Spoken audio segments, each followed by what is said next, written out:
कल्पना कीजिए, आसमान से एक ऐसी तबाही उतरती है जिसे आप देख नहीं सकते। कोई शोर नहीं, कोई चेतावनी नहीं, सिर्फ एक झटके में पूरी दुनिया का सन्नाटा। रूह कपा देने वाली एक ऐसी अदृश्य ताकत जो आपको छूते ही राख में बदल देगी। ना आप इसे मार सकते हैं, ना इससे छिप सकते हैं। मास्को की सड़कों पर उड़ती राख तो बस एक शुरुआत थी। तब बिजली ही आपका सबसे बड़ा दुश्मन बन जाए और रोशनी मौत का पैगाम लाने लगे। आप अपनी जान बचाने के लिए कहाँ भागेंगे? आज की कहानी है इंसानियत के उस सबसे काले समय की जहाँ दुश्मन अदृश्य है और मौत निश्चित। कहानी की शुरुआत में हमें एक प्लेन का सीन दिखाया जाता है जो मास्को जा रहा होता है, जिसमें दो दोस्त, जिसमें एक का नाम शॉन और दूसरे का नाम बेन होता है, बैठे होते हैं। तभी प्लेन में कुछ गड़बड़ होती है पर सब सही हो जाता है। पायलट बताता है कि ये सब कुछ इलेक्ट्रिक झटके की वजह से हुआ था।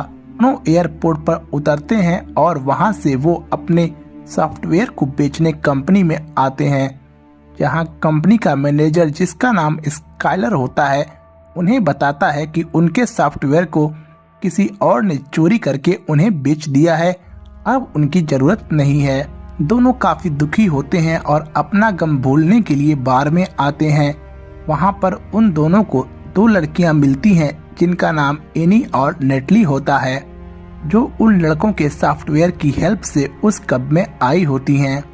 चारों मिलकर सेल्फी लेने वाले होते हैं, तभी लाइट चली जाती है। सब बाहर आकर देखते हैं तो उन सबको आसमान में अजीब सी लाइटिंग दिखाई देती है जो नीचे धरती की तरफ आ रही होती है, और इसी बीच सबके इलेक्ट्रॉनिक इक्विपमेंट्स खराब हो गए होते हैं। सब लाइटें देखने में काफी खूबसूरत होती हैं, पर उन सब के चारों ओर इलेक्ट्रिक फील्ड होता है और वो एलियन होते हैं जो धरती पर आ जाते हैं। वो लाइट्स अलग अलग शेप लेकर इधर उधर जाने लगती हैं और एक इलेक्ट्रॉनिक शेप उन सब के बीच में आती है। वहाँ पर दो पुलिस वाले होते हैं, उनमें से एक पुलिस ऑफिसर बैटन को लेकर उस इलेक्ट्रॉनिक शेप के पास जाता है। जैसे ही वो ऑफिसर उस शेप को टच करता है तो वो शेप उस पुलिस ऑफिसर को राख में कन्वर्ट कर देती है। फिर सब डर से भागने लगते हैं और दूसरा ऑफिसर उस पर गन से फायर करता है, पर गोली उस तक पहुंच पाए उससे पहले वह राख बन जाती है और धीरे धीरे सारी शेप धरती पर आने लगती है। सब बचने के लिए अंदर भागते हैं, पर वो इलेक्ट्रिक एलियन बार के अंदर आ जाता है और लोगों को स्कैन करके उनके पीछे आता है। भी बारटेंडर उस पे आग फेंकता है, जिससे वो स्कैन नहीं कर पाता और सबको भागने का थोड़ा सा मौका मिल जाता है। सब फिर से भागने लगते हैं, पर वो एलियन उनमें से कई लोगों को मार देता है और सिर्फ 5 लोग जिंदा बचते हैं। शॉन, बेन, स्काइलर, एनी और नेटली। वो सब राख के अंडरग्राउंड रूम में छिप जाते हैं और कई दिनों तक उसी रूम में पड़े रहते हैं, इस डर से कि कहीं बाहर जाने पर वो मर ना जाए। और उनके बीच इस बात को लेकर झगड़ा होता है कि वो बाहर कब जाएंगे। सब एलियन के अटैक पैटर्न को एनालिसिस करते हैं, फिर अमेरिकन एम्बेसी जाने का प्लान लेकर बाहर आते हैं और जरूरत की सामान लेकर वो रोड पर आते हैं जहां सब कुछ तबाह हो गया होता है। रोड पर कोई हलचल नहीं, सब सुनसान होता है और राख हो गया होता है। वो आगे बढ़ते हैं तो उन्हें एक बूढ़ी औरत दिखाई देती है जो अपने खिड़की को ईंटों से ढक रही होती है। वो उन सबको जाने को कहती है, नहीं तो एलियन उन सब के साथ उसे भी मार देंगे। बेन उससे एड्रेस पूछता है और वो इशारे में उस एड्रेस को बताती है और सावधान रहने को कहती है। वो आगे बढ़ते हैं, पर ब्रिज टूटा होता है और दूसरे रास्ते से जाने लगते हैं तो उन्हें पुलिस की कार दिखाई देती है। शॉन और बेन कार से मैप लेने के लिए जाते हैं, बाकी लोग छुप जाते हैं। वो मैप ढूंढ रहे होते हैं, तभी वहाँ एलियन आ जाते हैं। शॉन भागने वाला होता है, पर बेन उसे रोक लेता है और शॉन लड़कियों को अंदर जाने को कहता है। वो इलेक्ट्रिक एलियन शॉन को स्कैन करके उसकी तरफ बढ़ता है और दोनों कार के नीचे छिप जाते हैं। क्योंकि वो इलेक्ट्रिक एलियन इंसानों को एनर्जी के फॉर्म में स्कैन करता है और किसी चीज के आर पार नहीं देख पाता, इसलिए कार के नीचे छिपने से वो दोनों को स्कैन नहीं कर पाता। वो बिल्डिंग में जाते हैं तो उन्हें बड़ा सा प्लेन दिखाई देता है जो क्रैश हो चुका होता है। सब उसे देखकर परेशान हो जाते हैं और स्काइलर उम्मीद हार जाता है, क्योंकि जब प्लेन क्रैश हो चुकी है तो वो किस तरह से बाहर निकलेंगे।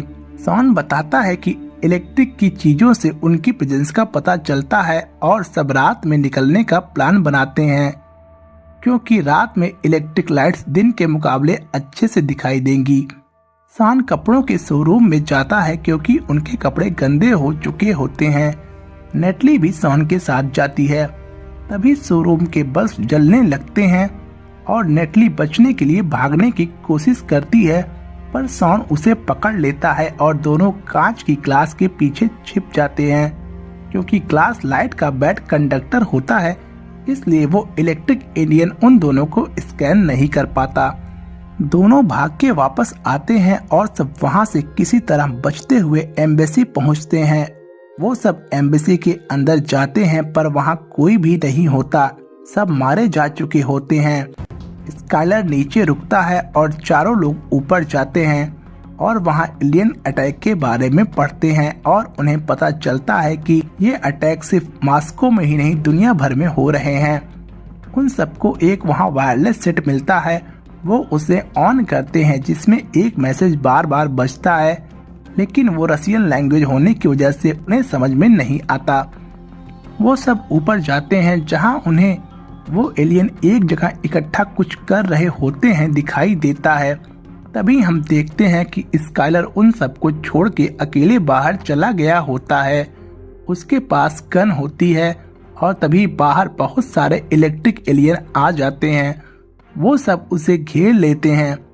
स्काइलर गोलियां चलाने लगता है, पर वो एलियन स्काइलर को भी राख बना देते हैं। शॉन को सामने वाली बिल्डिंग में लाइट जलती दिखाई देती है, मतलब वहाँ कोई जिंदा है। बेन उसे जाने से मना करता है और शॉन उससे कहता है शायद वो आदमी इस रेडियो मैसेज को समझने में उनकी हेल्प कर सकता है, क्योंकि उन्हें तो रशियन लैंग्वेज समझ नहीं आती। वो सब भागते हुए सामने की बिल्डिंग में आते हैं जहां एक लड़की विका और एक इलेक्ट्रीशियन सर्गी होता है और उन्होंने उस कमरे को स्टील की सलाखों से बंद कर रखा होता है, जिससे इलेक्ट्रिक कमरे के अंदर ना आ पाए और वो सब यहाँ सेफ हैं। सर्गी उन्हें बताता है कि उसने लोगों की हेल्प के लिए लाइट्स ऑन कर रखी थी, जिससे बचे लोग वहाँ आ सकें। उसके बाद सर्गी उन्हें बताता है कि वो एलियन अदृश्य हैं और हाई डेंसिटी इलेक्ट्रिक वेव से बने हैं। शॉन विका को रेडियो मैसेज को डिकोड करने को कहता है।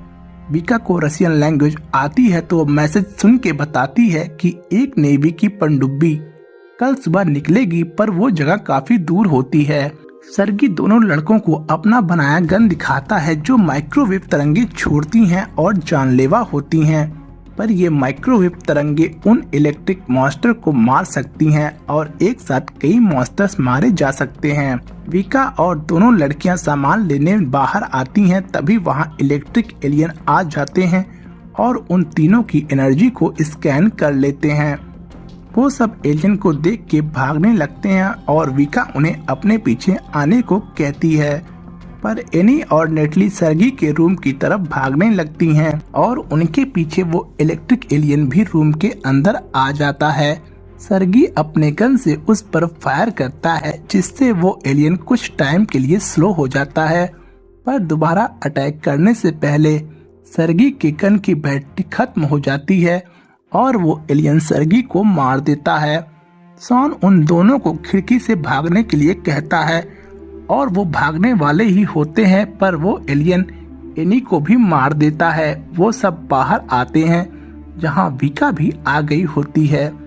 सब वहां से भागकर आगे आते हैं जहां पर उन्हें कुछ लोग दिखाई देते हैं जो उन सबको अपने पीछे आकर छुपने को कहते हैं और उनके पास एडवांस गन और फायर वेपन होता है जिससे वे एलियन को मार सकते हैं और वो सब रशियन आर्मी होते हैं। तभी वहां एक एलियन आता है और सब प्लान तरीके से उस पर अटैक करते हैं, जिससे वो मास्टर कमजोर होके भाग जाता है, पर भागते वक्त उसका एक पार्ट वहां गिर जाता है जिसे शॉन अपने पास रख लेता है। उसके बाद आर्मी कैप्टन उन्हें लेकर एक सेफ जगह जाता है।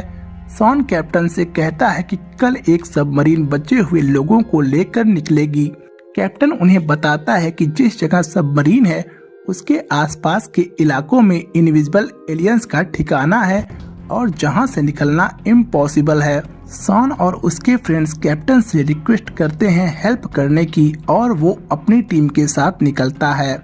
वो सब अंडरग्राउंड टनल के रास्ते से जाते हैं और उन्हें शक होता है तो वो इलेक्ट्रिक बल्ब रास्ते में फेंकते हैं जो जलने लगते हैं। मतलब वहाँ भी कई सारे एलियंस आ चुके होते हैं। तब भाग जाते हैं लेकिन वहाँ विका फंस जाती है। वो मरने वाली होती है तभी बेन उसे बचा लेता है, लेकिन बेन खुद मारा जाता है और शॉन काफी दुखी होता है क्योंकि वो अपने दोस्त को बचा नहीं पाया। सब वहाँ से बाहर नदी के पास आते हैं जहाँ एक बोट होती है। वो सब उस बोट पर बैठ के सबमरीन के पास जाने का प्लान बनाते हैं। शॉन और नेटली दोनों अपने फ्रेंड्स खो चुके होते हैं और वो दोनों बैठे होते हैं तभी शिप में झटका लगता है और सब बाहर आकर देखते हैं तो बोट एक पत्थर में फंस गई होती है और सामने वो एलियंस अर्थ से एक सप्लाई चेन ऊपर के लिए बनाए होते हैं। कैप्टन बताता है कि अर्थ में काफी सारे मेटल्स हैं जो इलेक्ट्रिक कंडक्टर होते हैं और इसे वहां से निकालने आए हैं, इसलिए उन्होंने ये चेन बनाई है। तभी उन्हें वहां सबमरीन दिखाई देती है, लेकिन एक बिल्डिंग धमाके से उसी वक्त गिर जाती है और सभी लोग पानी के अंदर गिर जाते हैं। वो सब तैरते हुए किसी तरह सबमरीन पर पहुंचते हैं। शॉन सबमरीन के ड्राइवर से नेटली के बारे में पूछता है पर वो वहां नहीं होती। शॉन कहता है कि वो नेटली के बिना आगे नहीं जाएगा। फिर शॉन उन्हें अपनी गन दिखाता है और वो उसी तरह दूसरी माइक्रोवेव गन बनाते हैं, लेकिन इस बार ज्यादा पावरफुल बैटरी के साथ। विका बताती है कि इस गन से एलियंस की इलेक्ट्रिक शील्ड को तोड़ सकते हैं और उसके बाद सब नेटली को बचाने के लिए उसके पास जाते हैं और रास्ते में अपने फोन को फेंकते हैं जिससे अगर एलियन उनके पास आए तो वो बजने लगे। शॉन की गन अटक जाती है और एलियन उसकी तरफ बढ़ता है, लेकिन तभी उसकी गन ऑन हो जाती है और वो एलियन को शूट कर देता है जिससे उसकी शील्ड कमजोर हो जाती है और सब अपनी गन से उसे मार देते हैं। शॉन प्लान बनाता है और कहता है कि जब एलियन पानी पर आएंगे तो माइक्रोवेव गन उन्हें एक साथ आसानी से मार सकती है और वो टैंक से पानी गिरा देते हैं। एलियन पानी के पास आकर रुक जाते हैं और वो आगे नहीं बढ़ते तो विका उन पर फायर बॉटल फेंकती है जिससे एलियन पानी पर आ जाते हैं और उसी वक्त माइक्रोवेव गन से अटैक करके कई सारे एलियन एक साथ कमजोर हो जाते हैं और उन्हें वो मार देते हैं। शॉन नेटली को बचाने उसके पास जाता है जो बस में फंसी होती है। तभी एक इलेक्ट्रिक एलियन बस के अंदर आ जाता है और बस चलने लगती है। वो एलियन नेटली को मारने वाला होता है तभी शॉन फायर करता है और एलियन की शील्ड कमजोर हो जाती है, पर गन दोबारा फायर नहीं हो पाती क्योंकि बैटरी खत्म हो चुकी होती है। शॉन अपने बैग से उस मरे एलियन का टुकड़ा निकालकर उसके ऊपर फेंकता है जो काम कर जाता है और वो एलियन मारा जाता है। फिर सब सबमरीन पर वापस आते हैं पर कैप्टन उनके साथ नहीं जाता। वो शॉन से कहता है कि एलियन को कैसे मारना है उसे पता चल गया है और वो शॉन से इस तकनीक को सबको बताने को कहता है और यह भी कहता है कि मॉस्को उसका घर है और वो यहीं रहेगा। उसके बाद सबमरीन बचे हुए लोगों को लेकर चली जाती है। नेक्स्ट सीन में हमें रेडियो पर एक सूचना सुनाई देती है कि सब एलियन पर अटैक कर उन्हें मार रहे हैं और मूवी यहीं पर एंड हो जाती है। तो चलिए अब बात करते हैं इस मूवी से जुड़े इंटरेस्टिंग फैक्ट्स के बारे में। इस फिल्म में मॉस्को की सड़कों को बिल्कुल सुनसान दिखाया गया है। हैरानी की बात यह है कि यह कोई CGI नहीं था। मेकर्स ने रूसी सरकार से अनुमति लेकर रेड स्क्वायर जैसे व्यस्त इलाकों को सच में खाली कराया था। शूटिंग सुबह के वक्त होती थी ताकि असली सन्नाटा दिखे। नंबर 2, डायरेक्टर क्रिस कोराक चाहते थे कि एलियंस कुछ अलग हों। उन्होंने एलियंस को एनर्जी बीइंग्स बनाया जो केवल तभी दिखाई देते हैं जब वे बिजली के संपर्क में आते हैं। यह आइडिया प्रेडेटर फिल्म से प्रेरित था, लेकिन इसे और ज्यादा साइंटिफिक दिखाने की कोशिश की गई थी। नंबर 3, फिल्म में दिखाया गया फैराडे केज का कॉन्सेप्ट असल में एक वैज्ञानिक तथ्य है। हम फिल्म में देखते हैं कि सर्गी ने अपने रूम को चारों तरफ पिंजरे में बंद कर रखा था। यह माइकल फैराडे द्वारा 1836 में खोजा गया एक नियम था कि एक धातु का घेरा इलेक्ट्रोमैग्नेटिक रेडिएशन को रोक सकता है। फिल्म में इसका इस्तेमाल एलियन से बचने के लिए एक ढाल के रूप में किया गया। नंबर 4, जब फिल्म की शूटिंग चल रही थी तब 2010 में रूस के जंगलों में भयानक आग लग गई थी। इस वजह से मॉस्को में इतना ज्यादा धुआं फैल गया था कि शूटिंग को 3 हफ्ते के लिए रोकना पड़ा था। फिल्म की टीम को लगा था शायद फिल्म कभी पूरी नहीं हो पाएगी। नंबर 5, भले ही फिल्म देखने में बहुत ही ज्यादा भव्य लगती हो, लेकिन इसका बजट हॉलीवुड की बड़ी फिल्मों के मुकाबले में काफी कम था। मेकर्स ने स्मार्ट तरीके से अदृश्य एलियन का कॉन्सेप्ट इसलिए भी रखा कि सीजीआई में होने वाले खर्च को बचाया जा सके। और लास्ट, शुरुआती स्क्रिप्ट में एलियंस दिखने में बहुत डरावने थे, लेकिन बाद में डायरेक्टर ने उन्हें लेदर लाइट जैसा दिखाने का फैसला किया ताकि वो ज्यादा ही रहस्यमय लगे। तो दोस्तों, अगर आपको वीडियो अच्छी लगी हो और इससे रिलेटेड फैक्ट्स आपको अच्छे लगे हो तो कृपया वीडियो को लाइक करें और चैनल को सब्सक्राइब करें। मिलते हैं नेक्स्ट वीडियो में।